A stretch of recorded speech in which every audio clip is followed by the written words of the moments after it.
उत्तर प्रदेश के प्रयागराज में हाल ही में कुछ घटनाएं इस तरीके की सामने आई हैं, जिसके बाद चंद्रशेखर आजाद रावण की मुश्किलें बढ़ रही है। दरअसल प्रयागराज में चंद्रशेखर आजाद रावण की पार्टी के कुछ कार्यकर्ता, जिन्होंने खुलेआम गुंडागर्दी की है,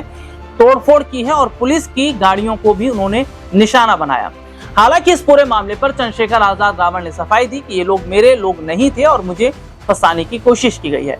लेकिन अब एक बड़ी खबर जो अपने दर्शकों को हम दिखाते हैं, जो प्रयागराज वायलेंस मामले से जुड़ी है। प्रयागराज बवाल में शामिल 6 और जो आरोपी हैं उनको जेल भेजा गया है। भीम आर्मी के तहसील अध्यक्ष और उपाध्यक्ष की जो तलाश है वो जारी है। यानी कि जिन लोगों को पकड़ा गया है, ये साफ तौर पर देखा जा रहा है कि वो लोग भीम आर्मी से जुड़े हुए थे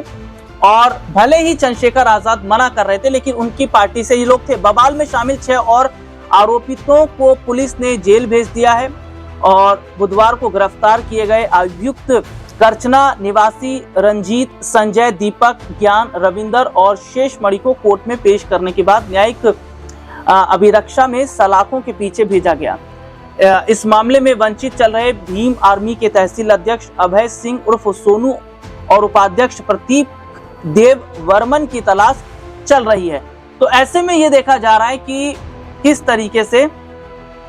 यहाँ पर जो तलाश है वो जारी है। और सबसे बड़ी बात है कि क्या अब गिरफ्तारी चंद्रशेखर आजाद रावण की भी होगी, क्योंकि जिन लोगों को नामजद किया गया है वो साफ तौर पर पता चला है कि ये भीम आर्मी के लोग हैं, पार्टी के ये लोग कार्यकर्ता हैं। और जिस तरीके से चंद्रशेखर आजाद रावण के समर्थकों ने प्रयागराज में जो दंगा किया, उसके बाद पुलिस सख्ते में है। यहाँ पर चंद्रशेखर आजाद रावण खुद को बचाने की कोशिश तो कर रहे हैं, लेकिन एक सवाल ये खड़ा हो जाता है कि क्या वाकई चंद्रशेखर आजाद रावण, जो कि खुद को दलितों का मसीहा बोलते हैं,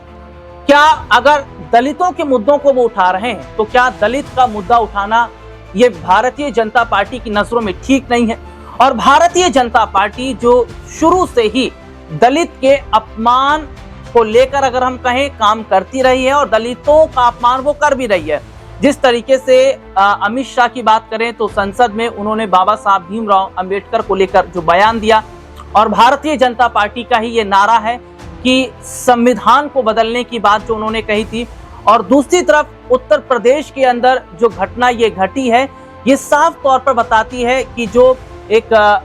दलित जो बच्ची है उसके साथ जो दुष्कर्म हुआ, उसके परिजन से जब मुलाकात करने चंद्रशेखर आजाद रावण जा रहे थे तो उन्हें बीच में हाउस अरेस्ट कर लिया जाता है। इतना ही नहीं, चंद्रशेखर आजाद रावण के हाउस अरेस्ट होते ही उनके समर्थक पहुंच जाते हैं और जमकर उत्पात मचाते हैं। हालांकि चंद्रशेखर आजाद रावण ने कहा ये तो शुरुआत है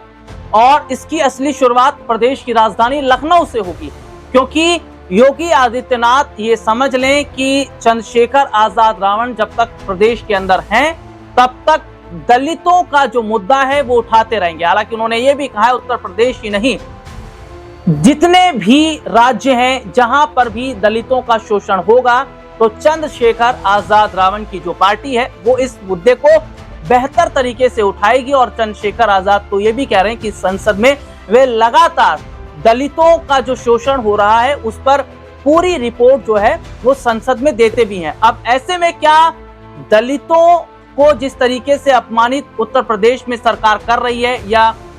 दलितों का जब मुद्दा उठता है तो दलितों पर जो लाठीचार्ज किया जाता है, तो ऐसे में ये देखा जा रहा है कि क्या चंद्रशेखर आजाद रावण के समर्थन में अब बसपा सुप्रीमो मायावती भी उतरती नजर आएंगी। क्योंकि बसपा सुप्रीमो मायावती जो कि खुद एक बड़ी पार्टी है दलितों की, और वो जो दलित हैं उनकी शुरू से ही मसीहा बनी रही हैं, लेकिन उनकी जगह धीरे धीरे चंद्रशेखर आजाद रावण ने जिस तरीके से ली है, तो अब ये देखा जा रहा है कि क्या दलित से जुड़ा ये जो मुद्दा है इसमें 2 बड़े नेता चंद्रशेखर आजाद रावण और मायावती अब क्या हाथ मिलाते नजर आएंगे। और अगर चंद्रशेखर आजाद रावण की अगर गिरफ्तारी होती है तो क्या 2027 के यूपी विधानसभा चुनाव में योगी आदित्यनाथ की मुश्किलें बढ़ सकती हैं।